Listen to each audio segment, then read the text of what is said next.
You know, every now and then, I think it's important to step back from the hurly-burly, argle-bargle of political jingle-jangle and take a looky-schnooky at the stinking thinking of the other sidey-widey.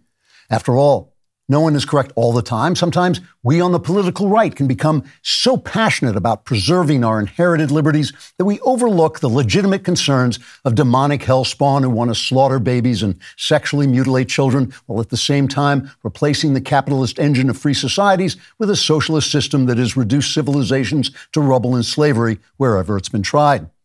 Surely these leftists have something to contribute to our national life. Tie-dyed T-shirts are very nice, for instance, especially if you wash your car by hand and need something to dry it with. Leftists have also liberated women from the restricted existence of homemaking and motherhood so they can explore a wider world of almost infinite regret and depression. And what about rap music and hip-hop? Without rap's monotonous rhythms, foul-mouthed lyrics, crappy values, and misogyny, we'd have no other way to degrade the lives of black people except welfare in the public school system. So that's a left-wing contribution, too. Anyway, in order to bring Americans together with leftists, I sometimes like to explore those areas where right and left can find common ground. One example, both right and left understand that free speech is one of the foundational values that uphold American liberty. Indeed, leftists are so committed to preserving their freedom of speech that if anyone else tries to speak, they immediately set out to stop them. In addressing free speech, the left has three main areas of concern. One, book banning.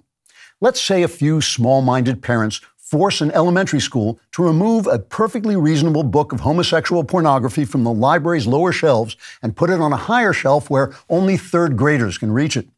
This is what the left calls book banning, and it must be opposed in the name of free speech and homosexual pornography.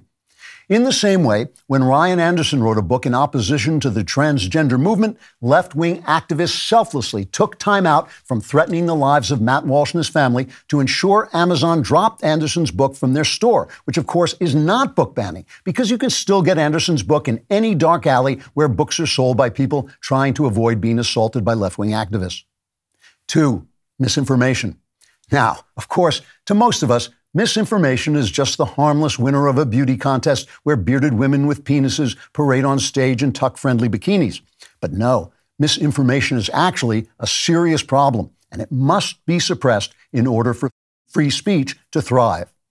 During the last presidential election, for instance, when Hunter Biden's laptop revealed a network of Biden family corruption that possibly reached to candidate Joe Biden himself, now Secretary of State Antony Blinken arranged for over 50 former CIA spies to tar the laptop as Russian misinformation. And with the help of a vigilant news media, that Russian misinformation was suppressed before anyone could find out it was true.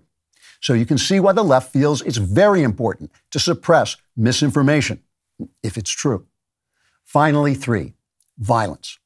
There is some speech the left believes should not be free, and that is speech that is actually violence. Right-wing speech, for instance, is violence. You can tell right-wing speech is violence because whenever right-wingers try to speak, left-wingers physically attack them. Now, you may say, but wait, that's left-wing violence. But you see, violence is how the left expresses itself, so their violence is actually a form of speech. Once you understand that right-wing speech is violence and left-wing violence is speech, it then becomes clear that the left supports free speech as long as it's violence and opposes violence as long as it's speech, just as they wish to suppress misinformation whenever it's information and oppose book banning only so long as it doesn't involve banning books, which they support. Because if you don't ban books, it leads to the spread of misinformation, who, let's face it, looks absolutely ridiculous in that bikini. For more great content, like and subscribe, and don't forget to like and subscribe The Andrew Klavan Show wherever you get your podcasts.